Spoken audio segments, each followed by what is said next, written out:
Pemirsa, polisi berhasil menggagalkan aksi perdagangan ilegal 1 ton bahan bakar minyak solar bersubsidi di Situbondo, Jawa Timur. Ya, penangkapan 2 pelaku diwarnai aksi kejar-kejaran.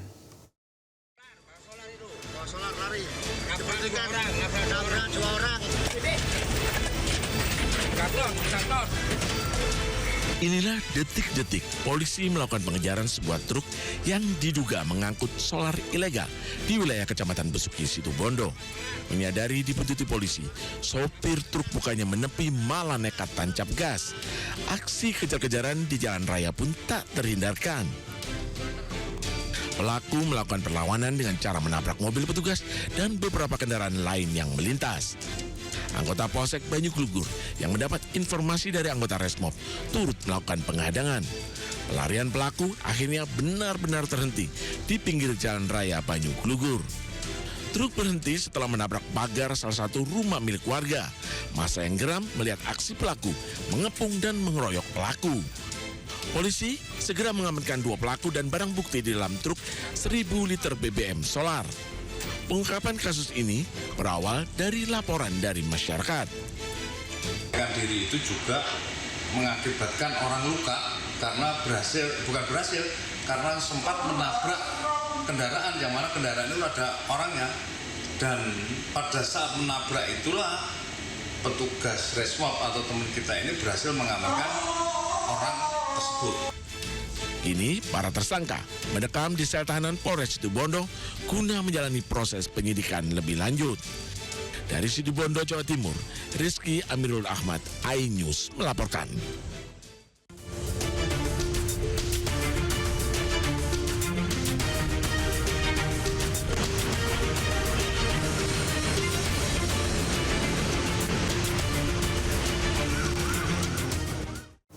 Pemirsa, selanjutnya kami akan ajak Anda untuk mengetahui pantauan lalu lintas hari ini di sejumlah wilayah melalui pantauan CCTV Korlantas Polri. Ya, dan kita akan bergabung dengan Brigadir Sarah di studio NTMC Polri. Baik, selamat pagi Brigadir Sarah. Bagaimana pantauan lalu lintas dari tempat Anda melaporkan dari sejumlah wilayah melalui pantauan CCTV Korlantas Polri? Silakan. Baik, terima kasih Nata dan juga Ayu, serta selamat pagi pemirsa, di mana situasi arus lalu lintas pada pagi hari ini melalui pantauan CCTV NTMC Korlantas Polri dari kawasan Simpang Pancoran, Jakarta Selatan, di mana situasi arus lalu lintas pada pagi hari ini dari arah Pasar Minggu ataupun juga Depok yang akan mengarah ke Semanggi dalam keadaan kondusif ramai, dan dari arah Semanggi akan mengarah ke Pasar Minggu ataupun Depok dan juga Manggarai juga dalam keadaan ramai lancar pada pagi hari ini. Aktivitas para pengendara akan terus meningkat dikarenakan jam masuk perkantoran, dan kami menghimbau bagi Anda saat Anda melintasi kawasan ganjil genap untuk tetap waspada dengan tetap mengecek kembali plat nomor kendaraan Anda apakah sudah sesuai dengan tanggal yang berlaku pada hari ini. Dan kita bergeser ke CCTV yang kedua dari kawasan Simpang Cempaka Putih, Coca-Cola, Jakarta Timur, di mana situasi arus lalu lintas dari arah Cempaka Putih akan mengarah ke Pulau Gadung ataupun Tanjung Priuk dan Cawang dalam keadaan ramai. Terdapat antrian kendaraan pada traffic light-nya, namun selepasnya kendaraan dapat melaju dengan kecepatan normal. Peningkatan volume kendaraan ini tentu akan terus terjadi hingga pukul 10 pada pagi hari nanti di jam berangkat aktivitas perkantoran. Untuk itu kami menghimbau bagi Anda, pastikan kembali Anda mengecek kondisi jalan yang akan Anda lalui melalui Maps. Apabila padat, silakan mencari jalur alternatif lainnya. Dan yang ketiga, kita pantau dari kawasan exit tol Bekasi Barat, di mana situasi arus lalu lintas pada pagi hari ini dari gerbang tol Bekasi Barat akan menuju ke Pekayon, Kalimalang ataupun Jalan Ahmad Yani juga dalam keadaan ramai.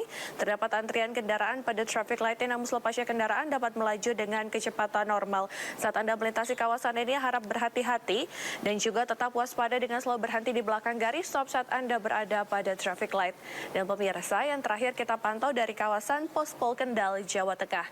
Situasi arus lalu lintas pada pagi hari ini dari Pekalongan yang akan mengarah ke Semarang juga masih dalam keadaan kondusif, ramai lancar. Jaga batas aman kecepatan kendaraan Anda dan jaga jarak aman kendaraan Anda dengan kendaraan lainnya.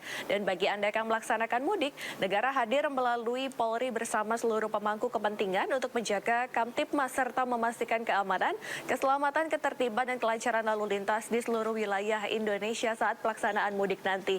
Dengan kerjasama dan kesadaran bersama, kita wujudkan lalu lintas yang aman, tertib, dan juga lancar. Dan dapat kami informasikan berdasarkan data IRSMS Korlantas Polri, angka kecelakaan lalu lintas di seluruh Indonesia 1 kali 24 jam terjadi sebanyak 235 kasus laka lantas dengan rincian 38 meninggal dunia, 39 luka berat, dan 323 luka ringan. Jaga batas aman kecepatan kendaraan Anda, jaga jarak aman kendaraan Anda dengan kendaraan lainnya, patuhi rambu lalu lintas yang berlaku, dan selalu ikuti arahan dari petugas kami yang berada di lapangan untuk keamanan selama perjalanan Anda. Demikian informasi arus lalu lintas yang dapat saya sampaikan. Stop pelanggaran, stop kecelakaan, keselamatan untuk kemanusiaan, salam presisi. Kembali ke Nata dan juga Ayu di studio. Baik, terima kasih Brigadir Sarah atas laporannya langsung dari studio NTMC Polri, Jakarta. Selamat bertugas kembali dan salam presisi.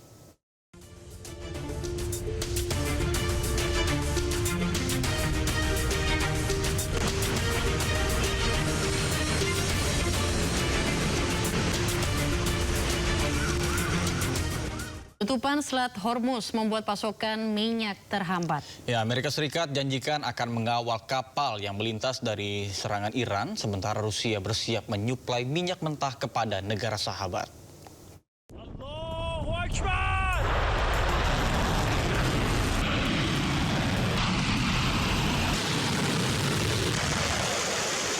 Budو بگیرین آقای نظری ببینید زدن اینا بی‌شرفا.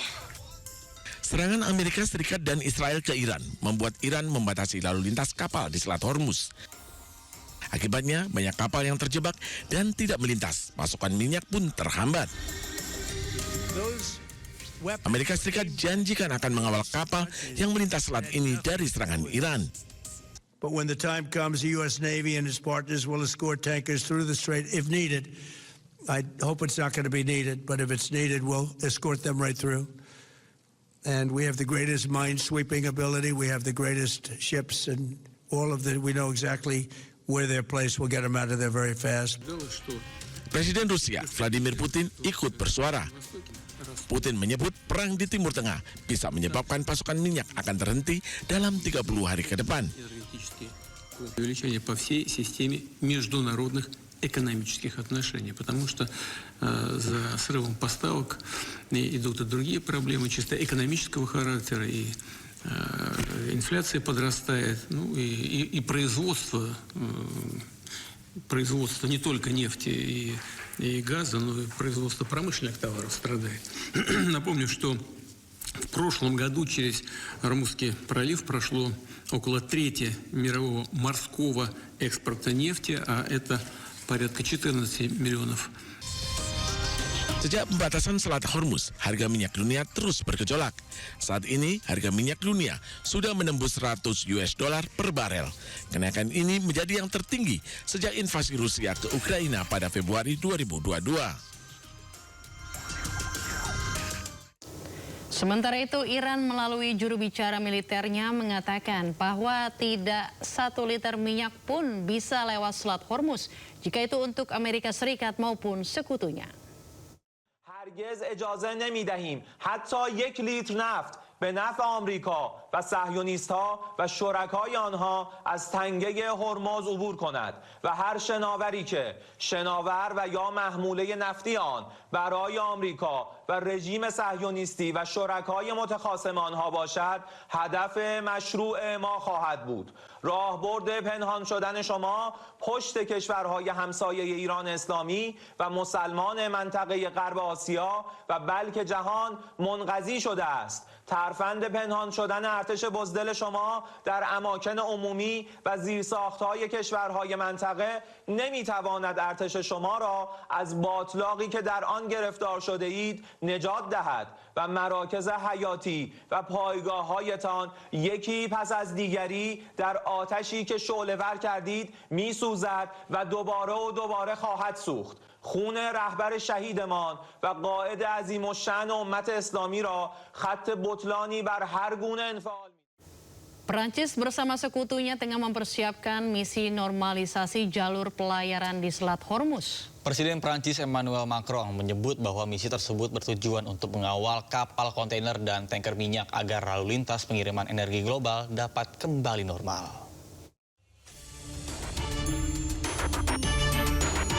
Presiden Prancis Emmanuel Macron mengatakan Prancis bersama sekutunya tengah mempersiapkan misi untuk membuka kembali Selat Hormuz yang lumpuh akibat konflik geopolitik di Timur Tengah. Macron menjelaskan bahwa misi tersebut bertujuan untuk mengawal kapal kontainer dan tanker minyak agar lalu lintas pengiriman energi global dapat kembali normal. Dalam konferensi pers bersama Presiden Cyprus Nikos Christodoulides dan Perdana Menteri Yunani Kyriakos Mitsotakis, Macron menegaskan bahwa misi dukungan ini akan melibatkan negara-negara Eropa maupun non-Eropa. Langkah ini diambil setelah Uni Eropa menyatakan kesiapannya untuk meningkatkan operasi perlindungan maritim di Timur Tengah. Macron juga memberikan peringatan keras terkait keamanan wilayah Uni Eropa. Hal itu mengingat Cyprus sempat menjadi sasaran serangan drone buatan Iran pada awal Maret ini.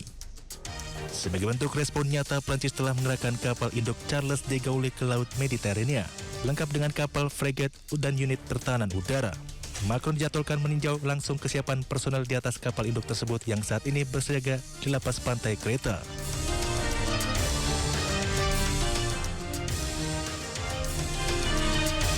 Perang antara Amerika, Israel, dan Iran menguras kantong Amerika Serikat. Ya, strategi perang atrisi Iran memaksa Amerika merogoh kocek hingga 15 triliun rupiah setiap harinya. Allahu Akbar!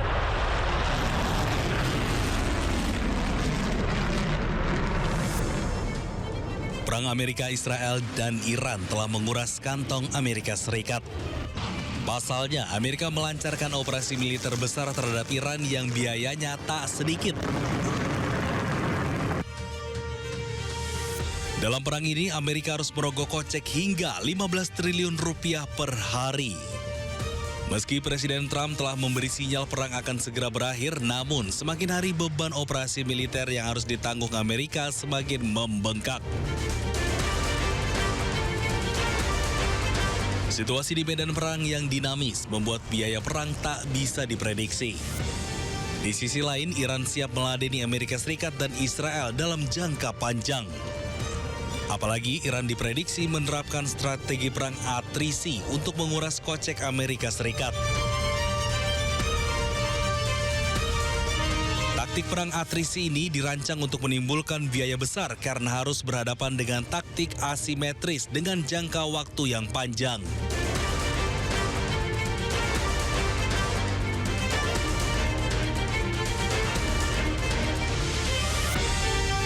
Berbeda dengan taktik perang konvensional yang bertujuan mengalahkan Amerika, Iran sengaja mengajak Amerika dan Israel mengulur waktu agar bangkrut. Kontroversi mewarnai penampilan tim nasional sepak bola putri Iran saat bertanding di Piala Asia Wanita 2026 di Australia. Para pemain timnas Iran terlihat menolak menyanyikan lagu kebangsaan saat pembukaan pertandingan hingga meminta suaka dari Australia. Sementara pihak Iran menuding Australia telah menyandera para atlet mereka. Kontroversi dimulai saat pembukaan pertandingan Piala Asia Wanita yang mempertemukan Iran dan Korea Selatan. Para pemain timnas Iran terlihat tidak menyanyikan lagu kebangsaan saat lagu diputar. Hal ini rupanya memicu tudingan para atlet telah berkhianat terhadap bangsa dan negaranya. Khawatir akan keselamatan mereka, warga keturunan Iran di Australia menggelar aksi unjuk rasa. Mereka menghadang bus pembawa rombongan tim saat meninggalkan stadion di Gold Coast sambil berteriak, "Selamatkan putri-putri kami." Hasilnya, 7 pemain meminta suaka dari pemerintah Australia, meski akhirnya 1 orang mencabut permintaan itu. Sisanya terbang kembali ke Iran.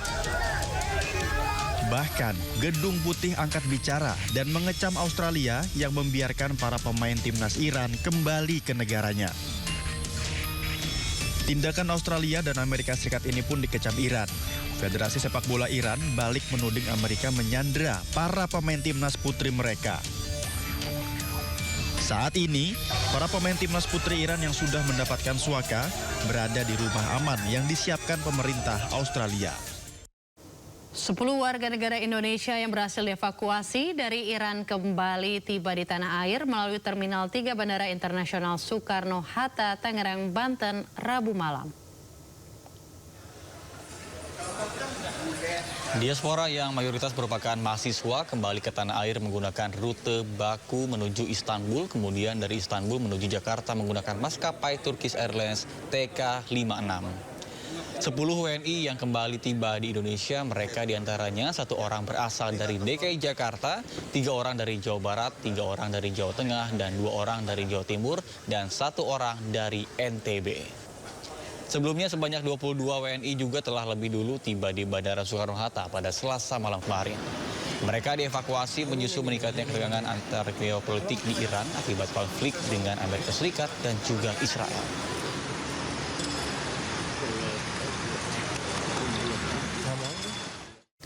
Presiden Ikatan Pelajar Indonesia di Iran, Agil Laksamana Putra, menyebut hampir 2 pekan pasca serangan Amerika Serikat Israel ke Iran, kondisi kota Teheran berangsur-angsur normal. Bahkan sejumlah kantor pemerintah dan kantor swasta sudah mulai buka. Hari ini tanggal 10 Maret 2026, tepat hari ke-11 pasca penyerangan pertama kali Israel dan Amerika Serikat ke Iran. Kondisi di Iran, terutama di pusat kota Teheran seperti sekarang ini, sudah berjalan seperti biasanya ya. Semua kantor-kantor pemerintahan dan beberapa kantor-kantor swasta juga sudah buka. Untuk kondisi mahasiswa dan WNI yang ada di Iran juga semuanya dalam kondisi yang baik-baik saja. Mohon doanya semuanya, semoga terus kondisinya sudah membaik dan tidak ada serangan-serangan lagi. Beberapa hari kebelakangan memang sudah masih ada serangan dan terdengar beberapa kali dentuman, akan tetapi kondisinya sudah mulai landai. Bisa dilihat kondisi sekitar, jadi sudah mulai berjalan seperti biasanya aktivitas warga. Ya, jika peperangan di Timur Tengah belum reda, pemerintah berencana untuk menunda keberangkatan jemaah haji tahun ini. Skenario penundaan keberangkatan haji atas landasan memprioritaskan keselamatan jemaah.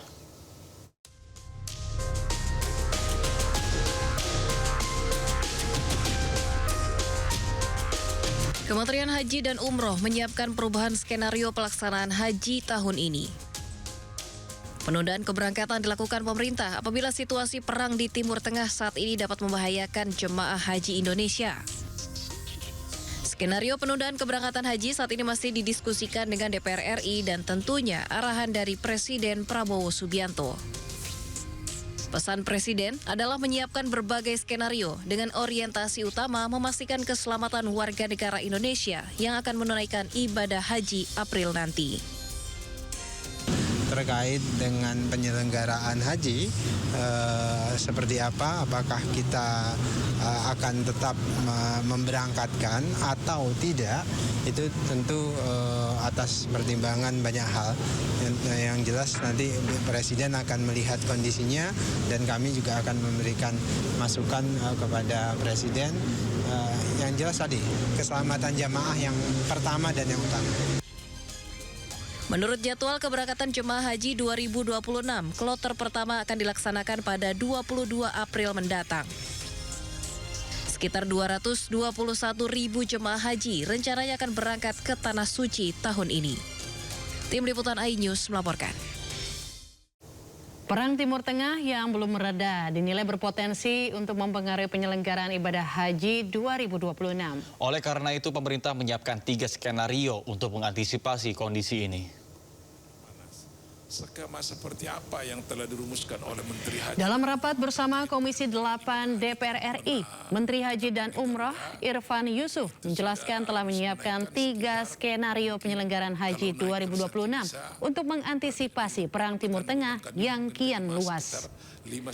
Dalam skenario itu, Kemenhaj akan melakukan mitigasi jalur udara menuju Arab Saudi dengan mengalihkan rute penerbangan menjauhi wilayah perang.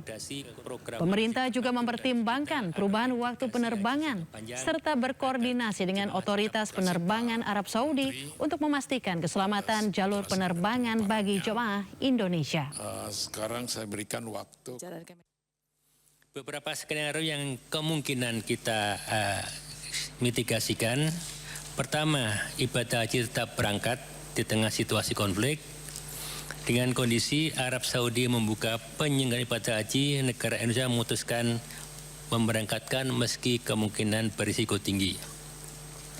Terhadap skenario ini, Kementerian Haji dan Umrah perlu melakukan mitigasi jalur udara (air bridge) ke Arab Saudi berupa skenario pengalihan rute penerbangan menjauhi zona konflik, di antaranya Irak, Syria, Iran, Israel, UEA, dan Qatar. Yang kedua, skenario kemungkinan pemerintah Saudi membuka, namun Indonesia membatalkan keberangkatan. Dengan kondisi seperti ini, karena risiko keamanan dunia terlalu besar bagi keselamatan jamaah haji warga negara Indonesia. Terhadap skenario ini tentu perlu dilakukan diplomasi dengan melakukan negosiasi tingkat tinggi dengan pemerintah Arab Saudi agar biaya yang sudah disetor untuk penyediaan akomodasi, konsumsi, transportasi dan lain air yang dapat digunakan tidak hangus, yang batal digunakan tidak hangus, melainkan dapat digunakan untuk penyelenggaraan ibadah haji tahun 2027 tanpa penalti. Skenario ketiga, pemerintah Saudi menutup haji dan Indonesia membatalkan keberangkatan karena situasi tidak terkendali. Terhadap skenario ini, kita perlu melakukan penyelamatan dana layanan yang terlanjur dibayar. Yang kedua, penghentian proses penyediaan layanan, yaitu dengan menghentikan seluruh proses penyediaan akomodasi, konsumsi, transportasi, bimbingan ibadah, penyelenggaraan visa, dan lain sebagainya. Status tersangka tetap sah. KPK lanjut periksa ex-Menteri Agama Yakut Khalil Qomas terkait kasus dugaan korupsi kuota haji. Sindo Today akan segera kembali, tetaplah bersama kami.